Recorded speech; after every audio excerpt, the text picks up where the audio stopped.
నిన్న కామాక్షి కాటికాపర్ దగ్గరకు వెళ్ళి ఒక శవాన్ని ఏర్పాటు చేస్తానని చెప్పింది. తను చెప్పినట్టుగానే జరిగింది.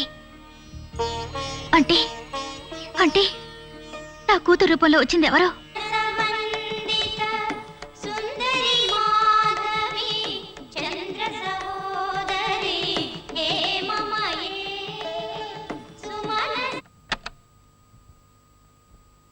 ఏమిటమ్మా ఇది?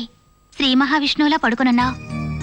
శ్రీరంగంలో రంగనాథుడు ఇలాగే పడుకొనున్నాడు, ఇక్కడ వినాయకుడు ఇలాగే పడుకొనున్నాడు.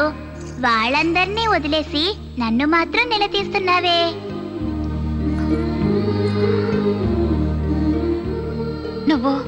నువ్వెవరివమ్మా? నేను ఎవర్నా? నీ బిడ్డని.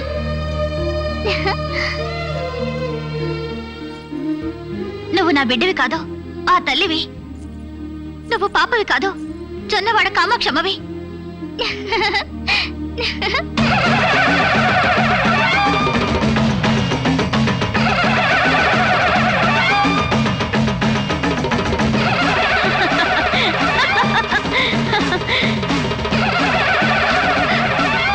అమ్మా, పర్వాలేదే, నీ బిడ్డగా వస్తే కనుక్కోలేవనుకున్నాను.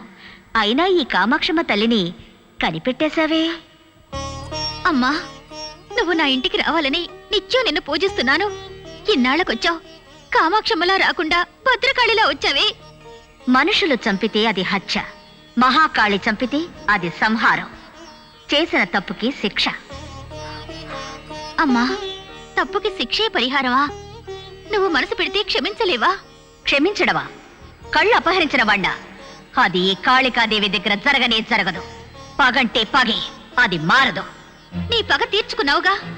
నా కళ్ళ ముందే ఒక ప్రాణాన్ని బలి తీసుకున్నావు. ఇంకా నీ కోపం చల్లారలేదా?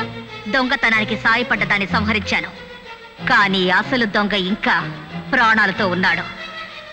వాణ్ణి కూడా చంపితేనే నా కోపం చల్లారుతుంది. అమ్మా, నువ్వు పాముగా వచ్చినప్పుడు నీకు పాలు పోశాను. వేప చెట్టులో ఉన్నప్పుడు బొట్టు పెట్టి నైవేద్యం పెట్టాను. ఇప్పుడు నువ్వే స్వయంగా వచ్చావు. నీకు పూజ చేద్దామనుకుంటే ఇలా నరబలి కోరుతున్నావే. నా తాళి కోసం ఆయన తప్పుని క్షమించకూడదా? తప్పు చేసిన వాళ్ళందరినీ తాళి కోసం వదిలేస్తే తర్వాత ఈ కాళినే మర్చిపోతారు. అమ్మా, నేను ఎలాగైనా నా భర్తకు నచ్చ చెప్పి నీ కళ్ళు నీకు ఇప్పిస్తాను. ఆయన వదిలేయమ్మా. నేను క్షమించడానికి రాలేదు, శిక్షించడానికి వచ్చాను. అమ్మా, నువ్వు తలుచుకుంటే ఆయన్ని మార్చి మంచి మార్గంలో నడిపించలేవా? నలుపుకి తెలుపు రంగు వేయొచ్చు, కానీ చీకటికి రంగు వేయగలవా? నీ భర్తది అసుర జాతకం. వాణ్ణి ప్రాణాలతో వదిలేయడం ధర్మానికే విరుద్ధం. నా భర్తను వదిలేయడానికి నేనేం చేయాలో చెప్పు. ఇకపై సంధి ప్రసక్తే లేదు, సంహారమే.